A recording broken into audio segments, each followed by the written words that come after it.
Dear viewers, السلام علیکم ورحمۃ اللہ وبرکاتہ۔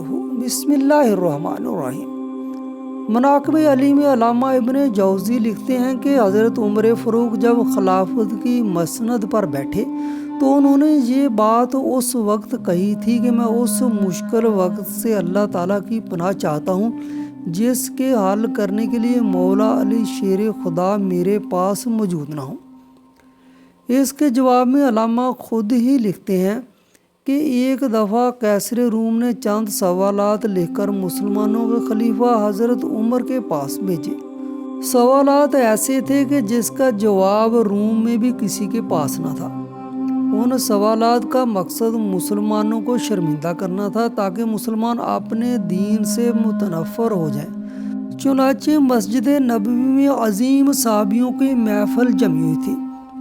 جس وقت قیصر روم کا قاصد آیا اور خط پڑھنا شروع کیا، خط کی تحریر کچھ یوں تھی کہ بادشاہ روم نے لکھا ہے کہ یہ خط ہے بادشاہ روم قیصر بنی الاصفر کا وقت کے خلیفہ حضرت عمر کی طرف کہ میں نے جو سوالات لکھے ہیں مجھے اس کے جوابات بتا دیجیے گا۔ نمبر 1، وہ کون سی چیز ہے جس کو خدا نے تخلیق نہیں کیا؟ نمبر 2، وہ کون سی چیز ہے جو خدا کے علم میں نہیں ہے؟ نمبر 3، وہ کون سی چیز ہے جو اللہ تعالیٰ کے پاس نہیں ہے؟ نمبر 4، وہ کون سی چیز ہے جس کے سب بال ہی بال ہیں؟ وہ کون سی چیز ہے جس کا صرف منہ ہی منہ ہے؟ نمبر 6، وہ کون سی چیز ہے جس کے صرف پاؤں ہی پاؤں ہیں؟ نمبر 7، وہ کون سی چیز ہے جس کی صرف آنکھیں ہی آنکھیں ہیں؟ وہ کون سا بندہ ہے جس کا خاندان نہیں ہے؟ نمبر 9، وہ کون سی چیز ہے جو شکم مادر میں نہیں رہی؟ نمبر 10، وہ کون سی بے جان چیز ہے جو سانس لیتی ہے؟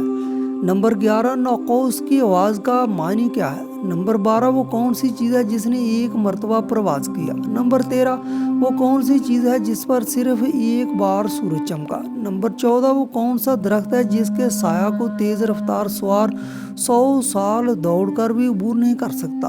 نمبر 15، وہ کون سا درخت ہے جو دھوپ اور پانی کا محتاج نہیں؟ دنیا میں اس کی مثال کیا ہے؟ نمبر 16، جنت کے برتن جن میں مختلف قسم کے کھانے ہوتے ہیں، جنتی لوگ ایک دوسرے سے ملتے ہیں، دنیا میں اس کی مثال کس طرح کی ہے؟ نمبر 17، جنت کے سیب سے حوران برآمد ہوں گے لیکن اس میں ذرا برابر کمی واقع نہیں ہوتی، دنیا میں اس کی مثال کیا ہے؟ نمبر 18، دنیا میں موجود شے کون سی ہے کہ دنیا میں لوگوں کے لیے آخرت کے لیے ایک شخص کے لیے ہوگی؟ نمبر 19، جنت کی چابیاں کیا ہیں؟ حضرت عمر نے خط پڑھتے ہی فرمایا اس کا جواب تو صرف برادر رسول باب العلم حضرت علی دے سکتے ہیں۔ چنانچہ خط ان کی طرف بڑھا دیا گیا۔ حضرت علی رضی اللہ تعالیٰ عنہ نے لکھا، بسم اللہ الرحمن الرحیم، اما بعد، تیرا خط وصول ہوا، میں اپنے رب اور اپنے پیارے پیغمبر حضرت محمد صلی اللہ علیہ وآلہ وسلم کی برکت سے آپ کو ان سوالات کے جواب دے رہا ہوں۔ وہ چیز جو مخلوق نہیں وہ خود خدا ہے کہ جس کو اللہ نے پیدا ہی نہیں کیا۔ وہ چیز جس کا اللہ تعالیٰ سے کوئی تعلق نہیں وہ یہ بات ہے کہ اللہ تعالیٰ کا فلاں بیٹا ہے، حالانکہ خدا واحد ہے، اس کی تو نہ کوئی اولاد ہے نہ ہی اس کے ساتھ کسی کو معبود ہے۔ خدا نہ کسی کی اولاد ہے اور نہ خدا کی کوئی اولاد ہے۔ وہ چیز جو اللہ کے پاس نہیں ہے وہ ظلم ہے۔ اللہ تعالیٰ کا فرمان ہے کہ خدا اپنے بندوں پر کبھی ظلم نہیں کرتا۔ وہ چیز جو صرف بال ہی بال ہیں وہ ہوا ہے۔ وہ چیز جس کا صرف منہ ہی منہ ہے وہ آگ ہے۔ وہ چیز جس کے صرف پاؤں ہی پاؤں ہے وہ پانی ہے۔ وہ چیز جس کی صرف آنکھیں ہی آنکھیں ہیں وہ سورج ہے۔ وہ شخص جس کا کوئی خاندان نہیں ہے وہ صرف حضرت آدم علیہ السلام ہے۔ وہ چیز جو شکم مادر میں نہیں رہی 5 چیزیں ہیں۔ نمبر 1، حضرت آدم علیہ السلام۔ نمبر 2، حوا۔ نمبر 3، حضرت اسماعیل علیہ السلام کی قربانی کا دمبا۔ نمبر 4، حضرت موسیٰ علیہ السلام کا عصا۔ نمبر 5، حضرت صالح علیہ السلام کی اونٹنی۔ وہ بے جان چیز جو سانس لیتی ہے وہ صبح ہے۔ ناقوس کی آواز کے معنی یہ ہے کہ حق ہے، ٹھہرو ٹھہرو، خدا عادل ہے اور وہ سچا ہے۔ کوہ طور پر وہ پرندہ جس نے ایک مرتبہ پرواز کیا ہے، دریائے نیل کی سرزمین پر سورج ایک بار چمکا ہے۔ جس جگہ پر حضرت موسیٰ علیہ السلام نے اپنا عصا مبارک مار کر راستہ اپنایا تھا، وہ درخت جس کو اگر تیز رفتاری کے ساتھ بھی چلو تو 100 سال تک بھی پار نہیں کر سکتے، وہ شجر طوبہ کا درخت ہے جس کی شاخ جنت کے ہر محل میں جاتی ہے۔ دنیا میں اس کی مثال سورج ہے کہ جس کی گردن ہر گھر میں پہنچتی ہے اور تمام زمین اس کی روشنی سے روشن ہو جاتی ہے۔ وہ درخت جو پانی کے بغیر اگایا تھا وہ درخت ہے حضرت یونس کے لیے اگایا گیا تھا۔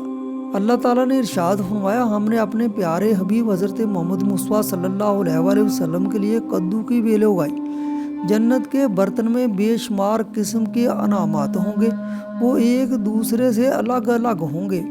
اس کی مثال ہم دنیا میں مرغی کے انڈے کی لے سکتے ہیں کہ جس میں سفید اور زرد دونوں پانی شامل ہوتے ہیں لیکن ایک دوسرے سے ملتے نہیں ہیں۔ جنت میں جو سیب عطا کیا جائے گا اس سے حور برآمد ہوگی، اس کی مثال ایسی ہے جیسے کہ سیب سے کیڑا باہر نکلتا ہے لیکن اس میں کمی واقع نہیں ہوتی۔ وہ چیز جو دنیا میں سب کے لیے برابر ہے، چاہے وہ مومن ہو یا کافر ہو، لیکن آخرت میں وہ صرف اور صرف مومن کو عطا کی جائے گی۔ وہ کھجور کا میوہ ہے جسے آخرت میں صرف مومن ہی کھا سکے گا، جبکہ دنیا میں اسے مومن اور کافر دونوں یکساں استعمال کرتے ہیں۔